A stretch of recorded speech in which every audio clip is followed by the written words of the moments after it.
Hello fellow woodworkers and welcome to this week's edition of the Garage Workshop, and this week we're going to be making a storage box for my sanding discs. Roll the intro.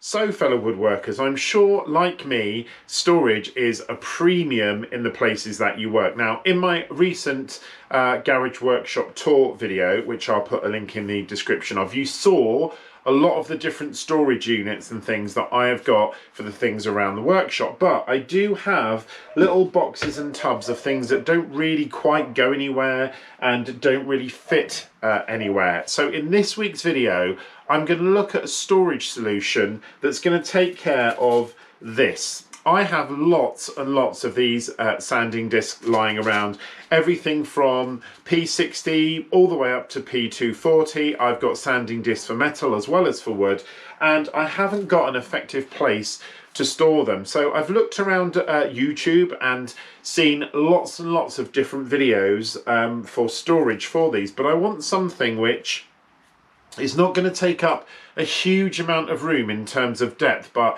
is going to give me the space and the capacity to store all the different grades of sandpaper that I've got. And I tend to have quite a lot. I've got a lot of the sort of 60s all the way up to the 240s, but I want to have the versatility, if possible, for shifting them around. If I've got a lot of 60s, I want to be able to use the drawers to separate them.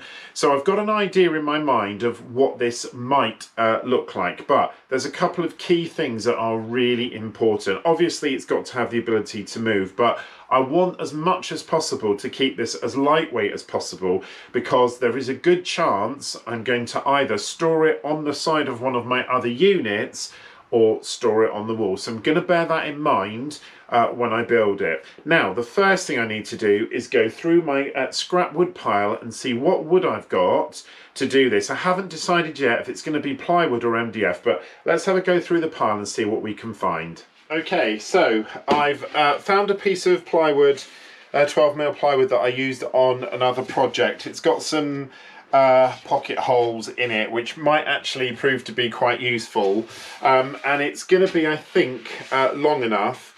It's a bit rough on the outside, but I can always cover that with some other piece of wood, and actually if it does end up being attached to the wall, then I can probably lose a lot of that in it. So the next thing to do is start laying out the disc, thinking about how big I want the unit to be, and then seeing if this piece of wood is big enough on its own. And if it isn't, then it'll at least do the sort of length of the box that I'm thinking of making, and I've got plenty of other bits for the side. So let's get measuring the disc and see what space we need. Okay, so it might be a bit hard for you to see some of these. Let me just switch that out. So I'm going for essentially five discs across, and I'm going to go for a sort of thinner, more like a CD style unit, if anyone's old enough to remember when we had CDs back in the day before we had Spotify and everything else. So I'm just going to sort of basically do this by eye at the moment, but I'm going to leave about a 10mm gap between these discs, and this is all sort of very basic. It's just to give me an idea of whether that piece of wood is big enough. So it's going to be the width or the height, depending on how it's going to be, to get everything else in, is going to be about 70 centimeters, so about 27.5 inches. And obviously the unit's not going to be very deep, because I haven't got hundreds and hundreds of these discs. It might only be sort of 2 or 3 sections deep, but I can work on that. I just need to now check if this piece of wood is big enough, so let's do that.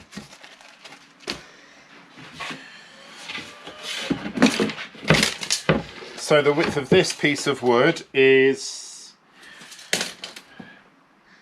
right, it's 68 centimeters or 26.75 inches. Now, I did say that I was leaving a big gap, and the dividers I've got they're not gonna need to be that big. And the other option, of course, is when I make this, I can attach the other ends on the outside of this, not the inside, so then I get the full width of the wood. Now, in terms of height, Obviously there's loads and loads of spare space on this, so I think the next thing to do is to run this through the table saw. One thing that is important though, it has got a very slight,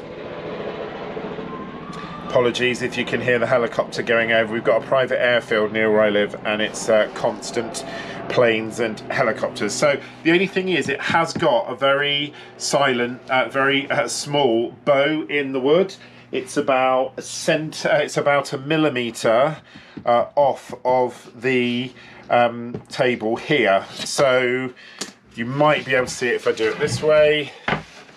Perhaps not. It's just got a very, you might be able to see that moving a bit. It's just got a very slight bow in it. But to be honest with you, that isn't going to be an issue, because when I obviously hook all this together, I can sort of set that out. And what I'll probably do is in the middle, have the middle divider as one of these plywood struts to help just sort of pull it together a bit. So I'm not going to worry too much about that now. So the best thing to do is get this marked up.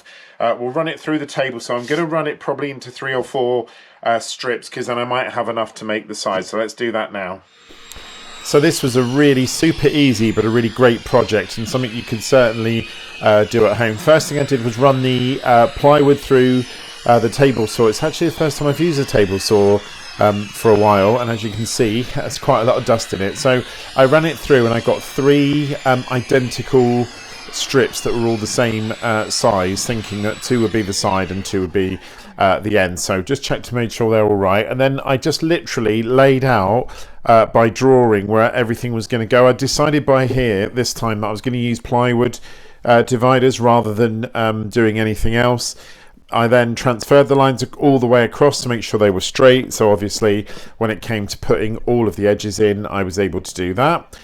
When I was happy and satisfied, I just measured the gap between it, and the plan was to make 3 strips. So I set up a stop block and I just put the extra length that I'd cut through to give me 3 equal strips, which was obviously, you'll see now, top, bottom, and then in the middle. But they weren't all going to stay this size. In a minute I put them through the router table and you'll see a bit more about what I mean. But all 3 were right. There was a slight bow in the wood. It's not very easy for you to see it there, but the other thing was one of them I cut down because it's going to go in the middle. So I set the router table up and then I started a little test strip to make sure I got the right depth.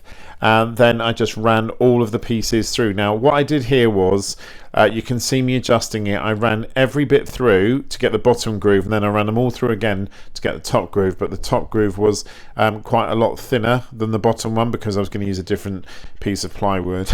I offered it up to do a sort of dry fix, and there were 2 reasons for doing this. Number one, I wanted to make sure everything fitted and I was happy with the size, and obviously the second reason was to make sure that I'd got everything, all my measurements exactly right, and it all fitted together, all the grooves and everything fitted, and then I was able to measure the exact width of what's going to be the sort of bottom of it.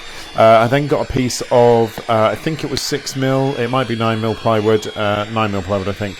MDF, sorry, and I put that through, just checked it was exactly the right measurement, and then offered it up, and at this point none of it's glued, just to make sure it fits. It is 9mm plywood, just to make sure everything fits, and I was really pleased. It fitted pretty much first time, but it did make me realise the box was too long, so I just knocked off the 2 edges to make a sort of end compartment, but not one that was too big. Then I glued it all up. And this is all literally, at the moment, this is just friction fit. So I glued the top on and then I glued the bottom on, and when I was happy and it was nice and neat, I could then get out the brad nailer and I just hooked in some brads, and these brads were not very big at all. I think they were 25mm brads that went in the side, and obviously I was just being very careful with where I placed them. This is sort of speeded up, and you can still see how careful I'm being. Apologies, I've got a really bad cold at the moment. So all of that, when it was completely finished, it looked absolutely fantastic. and it was also really tight. The other thing that I did, which I don't think I've got on camera, was I just put a spirit level up to make sure everything was level, and then ran through. These pieces are going to be the internal pieces, so I just cut another piece of plywood and then ran them through. Again, another stop block. This bit was a slightly different size, so I wanted to make sure that I had enough. I wanted one spare rather than not enough, because I wanted to check exactly how many would fit in. And then I offered them up. I used the clamp to keep them straight, and you can see me there using the spirit level to make sure that they were all completely upright, because I was attaching this one end at a time and then just using the spirit level essentially to keep everything in place. With that done, it was time to move on to the lid. But this time I used a 6mm piece of plywood, which was an offcut that I had lying around because I didn't want a thicker, heavier one. I just ran it through, then I put it through the miter saw. Got a really bad cutout, not sure why, whether it's just too thin. Offered it up, and to my absolute delight, it fit absolutely perfectly. I was really pleased with that, but obviously there was no way in getting it in and out at this point, so I just drilled a hole so that I've got a sort of finger gap, and we were done. So, fellow woodworkers, the box is finished, as you can see, and the drawer, the lid, works really well, and there's plenty of space inside for my sanding discs. I'm actually going to make some small wooden dividers to go in there with the size of the different sandpaper. It will fix to the wall, might use a French cleat, not decided yet. But I'm actually amazingly impressed with how it turned out. It's turned out exactly as I expected it, stroke wanted it to, in my mind. And like most of my projects recently on the garage workshop, might not look brilliant. There's the lines where I put the wood the wrong way around there.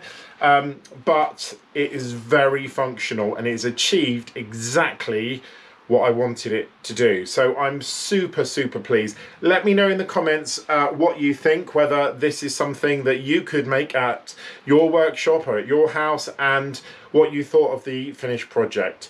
If this is your first time on the Garage Workshop, please can I ask you to subscribe, like, comment, hit the notification bell. The vast majority of people that watch the videos on this channel don't subscribe. It doesn't cost you anything, and it really helps the growth of the channel. If you are a regular viewer, thank you so much again.